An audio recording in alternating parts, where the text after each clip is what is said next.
If you want to prevent depression from arising either in yourself, in a loved one, or in a colleague, there are 5 yuktis you should follow.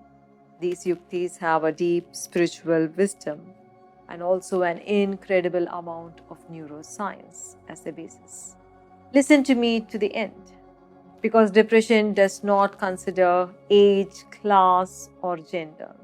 It can affect a child as easily as it can affect a teenager or an elderly person. It can affect a man as well as a woman. It can affect the affluent as well as the not so affluent. Let us go into it. The first of the yuktis is kathanam, or storytelling. Let me explain this. For thousands upon thousands of years, we human beings have sat around the fire in the evenings as a tribe, and we have eaten food together. We have narrated stories to each other of all that happened to us that day, of the animals that chased us, of how we protected each other, or of the fruit we discovered, or of the new friends we made, until the fire died down and we kept gazing at the stars. It is in this storytelling we found a deep sense of belonging and knowing of each other. Unfortunately, this connection is lost to us because we eat alone, or we keep texting on our cell phones even as we eat, or we keep watching television. If you can leave your cell phones in another room, if all of you can sit together and eat together as often as you can, and engage in storytelling of what happened to you that week or that day, and listen to each other and laugh together, I would say you will feel or experience a deep sense of belonging. And this deep sense of belonging will stem away loneliness, because it is that loneliness which is a precursor, a definitive precursor to depression. The second of the yuktis to prevent depression is a loving touch, or sneha sparshanam. This yukti is to be followed in intimate relationships between couples, between parents and children, grandparents and grandchildren. Do you know that it is scientifically proven today, beyond doubt, that a gentle hug or a cuddle that is lasting for more than 20 seconds actually releases oxytocin in our brains? Oxytocin is a neuropeptide released in our brain that causes bonding. Gentle and loving physical touch, while you actually hold an intention for the other to be happy, can actually relieve a heartache and heal the other. A healing love flows from your body to the other. When you are in a beautiful state of love and hold a heartfelt wish for the well-being of the other, your body actually emanates healing influence on the other. Make gentle hugging a practice with your loved ones. This is the second yukti.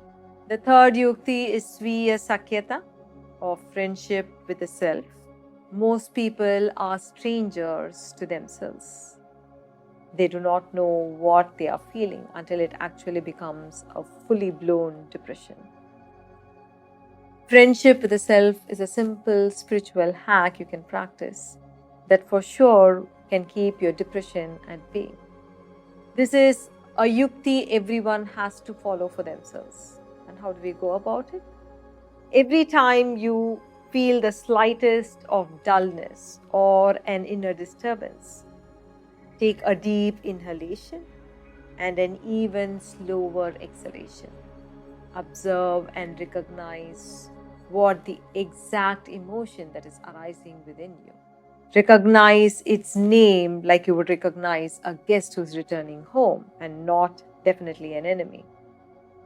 Smile at your anger. Smile at your anxiety. This simple act of sviya sakyata will shift your neurological activity from the destructive regions of your brain to areas of calm and clear thinking. The fourth yukti is ashtachala, or being with the sun. Either around sunrise or sunset, be in the sun. Listen to the birds, listen to the insects, and take in the sunlight. Let it fall on you. See the changing colors in the sky for at least 10 minutes. Being in the early morning light with nature will actually activate your heart neurons and make you into a joyful being. The fifth yukti is connecting to the universe or the divine, Sannidhi. Sleep and depression are closely linked to each other. Some people experience trouble with sleep before it becomes depression, while others move into depression and then experience sleep problems. Let me teach you an ancient way to quiet a noisy and a disturbed mind so you can slide into sleep. When you lie down on bed, begin with deep inhalation and exhalations. Think of your divine and feel as if you are offering whatever bothered you during the day to the divine. Ask the divine to take it over as you go to sleep. With every inhalation and every exhalation, utter to yourself your divine's name. Do this for 18 times and then slide into sleep. Please know that the biggest pandemic the world is yet to see is depression. At the root of depression is loneliness and a feeling of disconnection. These 5 yuktis can actually act as Lakshman Rekhas or the powerful stoppers for depression from flowing into you, your loved ones, and your family. Try it out.